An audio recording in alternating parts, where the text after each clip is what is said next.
याच्यामध्ये टाकायचं आपल्याला थोडंसं 1-2 चमचे तेल.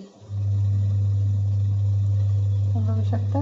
याला पण छान असं आपल्याला मिक्स करायचं आहे. याच्यात टाकायचं आहे चवीपुरतं मीठ आणि खाण्याचा सोडा. तर हा रवा ढोकळा अशा पद्धतीने करून बघा. खूप सुंदर आणि खूप टेस्टी लागतो. तर आपल्याला हे 1 पिंच ऑफ सोडा टाकलेला आहे. आता याला फर्मेंट करायला याच्यावर थोडंसं पाणी टाकायचं आहे. बघू शकता. याला थोडंसं पाणी टाकायचं आणि याला छान मिक्स करून घ्यायचं आहे.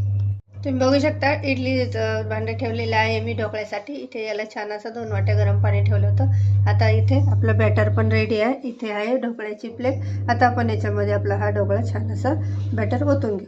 तुम्ही बघू शकता छान असं आपल्या ढोकळ्याची मी प्लेट ठेवलेली आहे. वरून ठेवू झाकण. याला 5-6 मिनिटं आपल्याला हा ढोकळा छान असा शिजेपर्यंत वाट बघू. तुम्ही बघू शकता किती सुंदर असा आपला हा ढोकळा झालेला आहे मटर आणि रव्याचा. त्याच्यानंतर मी याला फोडणी दिलेली आहे. जिरा, मोहरी आणि कढीपत्ता, लसूण हे सगळं टाकलं होतं. त्याच्यामध्ये थोडंसं तेल टाकून कढीपत्ता टाकलेला आहे आणि छान असं लिंबू आणि साखर करून याच्यामध्ये याला छान अशी फोडणी दिलेली आहे. तर तुम्हाला असा माझा रवा ढोकळा कसा वाटला नक्की कमेंट करून सांगा. शेअर करा, सबस्क्राईब करा, शिल्पास किचनला लाईक करा.